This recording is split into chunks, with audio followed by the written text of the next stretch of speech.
국내 은행에 예금을 하는 것, 예적금보다 좀 더 높은 이자를 받을 수 있는 방법이 있어요.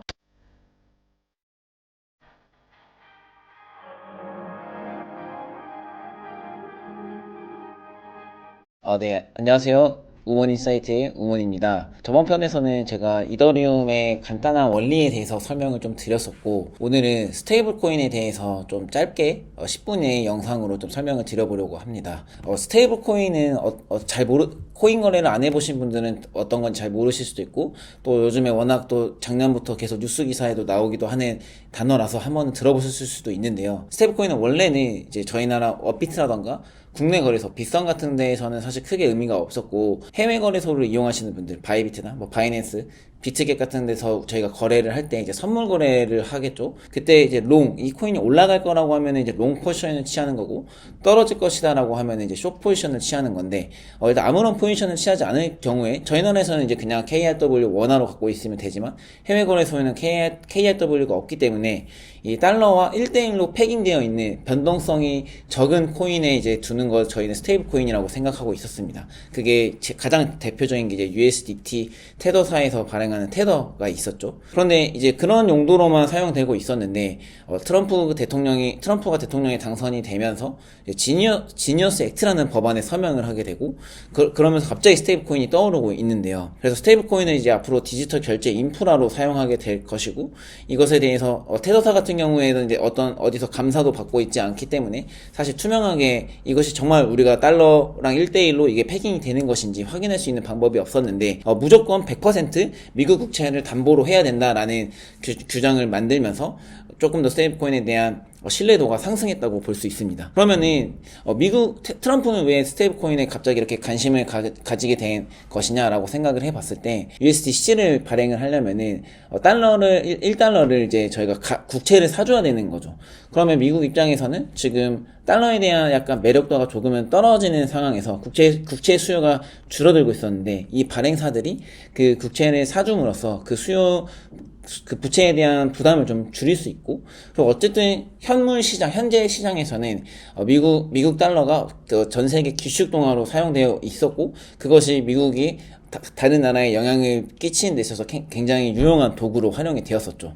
그러면 앞으로도 디지털 자산의 세계로 나아가더라도 이 스테이블 코인이 달러랑 패깅된 것을 활용함으로써 계속해서 그 기축통화를 가지고 있는 국가의 지위를 유지할 수 있는, 어떻게 보면 일석이조의 효과를 가져갈 수 있다라고 생각이 됩니다. 그래서 굉장히 좋은 정책이라 생각하고, 근데 이것이 왜 미국에서 이런 식으로 하고 있는 게 왜 우리나라에 중요하냐라고 생각했을 때, 이게 나중에 통화 주권이랑 연관이 될 수도 있는데요. 물론 지금 저희 나라에서는 이제 토스라든지 카카오페이나 네이버페이 같이 워낙 결제 시스템이 잘 돼 있고 다 신용카드나 체크카드를 가지고 있기 때문에 스테이블 코인에 대한 니즈가 크게 없지만, 혹시나 먼 미래로 가다 봤을 때 이 스테이블 코인으로 결제하는 시대가 도래했을 때, 달러 스테이블 코인과 이제 연관이 되어 있어 버리면은 결국 원화의 힘이 줄어드는 거죠. 원화의 힘이 줄어든다라는 것은 이제 한국은행이나 정부에서 우리가 금리를 높이거나 낮게 함으로써 경제 정책을 펼쳐야 되는데, 그거에 대한 영향력이 점차 잃어간다는 것입니다. 그래서 뭐 전쟁처럼 저희 나라의 주권이 조금씩 뺏길 수도 있다라는 리스크가 있죠. 만약 최악의 경우입니다. 이건 꼭 그렇다는 것은 아니고. 그러면 솔직히 원화 스테이블 코인 발행한다 그러면은 뭐 대부분 좀 비웃겠죠, 당연히. 왜냐면 원화가 그렇게 그 신뢰도가 있는 통화는 아니잖아요. 근데 그럼에도 불구하고 정부 입장에서는 원화 스테이블 코인을 발행할 수 있는 그리고 그것을 사용할 수 있는 사용처들을 만들어내서 그것들을 계속 지켜야 되는 게 역할이라고 생각을 하고 있고, 저는 완전히 허무맹랑한 소리라고는 생각하지 않는 게, 어쨌든 저희 나라 지금 이제 엔터 산업이 엄청 발전하면서 뷰티 산업도 같이 발전을 했기 때문에 해외 관광객들이 굉장히 많이 몰리죠. 그러면 그런 사람들이 국내에서 뭔가 소비를 할 때 원화 스테이블 코인을 쓰게 하면은 어느 정도의 사용처를 그래도 좀 가져갈 수 있을 것이다. 아무 필요 없는 소리다라는 정도까지는 저는 아니라고 생각을 하고 있습니다. 그럼 이 스테이블 코인을 발행하는 회사들은 어떻게 돈을 버냐라고 했을 때, 저희가 스테이블 코인으로 결제라는 거는 사실 이제 결제 수수료는 거래소가 가져가는 거겠죠. 그래서 이 스테이블 코인 작년인가 재작년에 상장한 이제 USDC를 발행하는 서클 인터넷 그룹 같은 경우, 지금 오늘 2월 27일 날짜 기준으로 이틀 동안 서클이 크게 한 50% 이상 상승을 해서 좀 주식을 하시는 분들은 한 번쯤은 들어보셨을 것 같아요. 이 회사들은 아까 말했던 서클을 USDC를 발행을 하고 달러 국채나 아니면 그 관련된 ETF를 구매해서 그 이자 수익을 내는 회사입니다. 근데 생각보다 영업이익률이 지금까지 쭉 잘 나오고 있어요. 그리고 USDC 같은 경우는 이제 유럽연합 EU에서 하고 있는 미카라고 MICA의 가상자산 규제도 지키는 유로 관련된 스테이블코인도 발행을 하고 있기 때문에 앞으로도 계속 회사가 성장할 거라고 저는 좀 생각을 하고 있습니다. 그러면은 근데 뭐 사실 해외 결제하는 용도 말고는 아직까지는 국내에서 크게 유용하지는 저도 잘 모르겠어요. 그리고 신용카드 같은 경우나 체크카드 같이 저희가 사용하고 만약에 환불을 해야 될 수도 있고 이걸 취소해야 되는 상황이 나올 수도 있는데 굉장히 편리하죠. 근데 지금 이 블록체인 상에서는 그런 것들을 취소하거나 뭐 환불하는 거에 대해서 좀 한 번 거래가 기록되면 지울 수 없기 때문에 그런 불편함은 조금 감수하거나 아니면 이제 이런 것들도 다른 서드파티 앱들이 나옴으로써 해결할 수 있을 거라고 생각이 됩니다. 그럼 오늘은 제가 뭐 거창한 디파이까지는 아니더라도 좀 핸드폰으로 좀 보여드리고 싶었는데 저희 이 스테이블 코인을 가지고 그 언이라고 해가지고 이자 수익을 조금 더 국내 은행에 예금을 하는 것, 예적금보다 좀 더 높은 이자를 받을 수 있는 방법이 있어요. 그거를 제 핸드폰 화면으로 같이 한번 보여드리고 이 영상을 마무리하도록 하겠습니다. 먼저 바이낸스 앱을 들어가면은 지금 제가 2,700달러를 제 계정에 가지고 있습니다. 그럼 이제 에셋을 들어가서 보면 방금 영상에선 제가 USDC와 USDT를 말씀만 드렸는데 이제 USD1이라고 있습니다. 이거는 월드 리버티 파이낸셜에서 발행하는 스테이블 코인이고 보면 이제 지금 제가 2,400 USD1을 가지고 있죠. 그럼 보면은 지금은 이제 APR이 0.24인데 이거는 제가 USD1을 넣어놨던 거는 한 달 전쯤에 이제 이벤트를 해서 한 30% 이자인가 20% 이자를 주는 이벤트를 했었어요.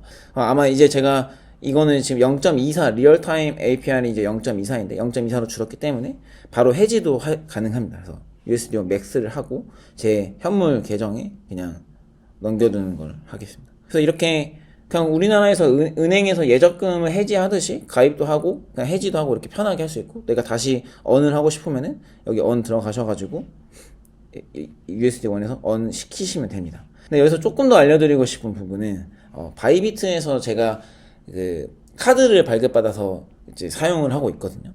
보시면 제 바이비트 계정을 보시면 여기 이 언이라는 게 이제 그냥 예금 스테이킹이랑은 좀 다릅니다. 언은 토탈 언에 가면은 USDC에 1,400달러 해서 APR이 5%. 근데 이거 좀 잘 보셔야 되는 게 티어가 조금 있습니다. 이제 근데 이 이자율은 코인 시장의 가격이 좀 올라가는 상승장에는 이 USDC나 USDT도 뭐 10% 이상씩 올라가기도 하고 지금은 아무래도 좀 하락장이기 때문에 이자가 좀 낮습니다. 그건 좀 감안해 주시고 이렇게 해서 자동으로 좀 모을 수 있다. 그리고 이 바이비트에서 여기 파이낸스에 가시면 이제 카드라고 있어요. 저는 이제 미리 이 바이비트 카드를 이제 발급받아서 사용하고 있는 건데 여기 원래 지금 이 왔다 갔다 하는 화면에 제 트랜잭션이 나오는데 이제 제 거래를 보면 저는 이거는 이제 챗GPT에 결제를 해놨습니다. 그래서 22달러씩 제가 달러로 따로 바꾸지 않더라도 제가 가지고 있는 이 USDT에서 자동으로 좀 결제가 되고 있고요. 제가 이거 쓰는 이유가 이제 아까 그 USDT 언 해놓은 거가 자동으로 이제 복리로 들어가는 거죠. 계속 실시간으로 하루에 이자가 쌓이는 건데 이 카드에 들어가시면은 제가 3,000달러가 지금 예치가 되어 있고 자동으로 계속 돈이 오토 언이 돌아가요. 데일리로. 그래서 0.1달러씩 하루에 계속 쌓이고 있다는 말이고 캐시백도 들어옵니다. 그래서 저는 챗GPT를 이렇게 결제를 해놨고 그래서 이제 이 APR이 지금 5%, 뭐 10%, 20%까지 왔다 갔다 해서 좀 제가 공부할 겸 이렇게 돈을 넣어서 사용해 봤고 좀 이런 이제 구조가 앞으로 좀 결제가 많아질 것이다 라고 좀 저는 생각을 하고 있습니다. 그래서 오늘 영상은 일단은 이제 여기까지 마무리를 하는 걸로 하고 다음 편은 제가 또 창업하고 있는 이제 세무사로서 개업을 해서 창업하고 있는 학교 선배를 만나서 인터뷰해 보도록 하겠습니다. 오늘은 제가 또 내일 이사가 있어서 저도 좀 정신없이 좀 촬영을 급하게 했는데 그래도 즐겁고 유익하게 들어주셨으면 감사하겠습니다. 네, 구독과 좋아요 감사합니다.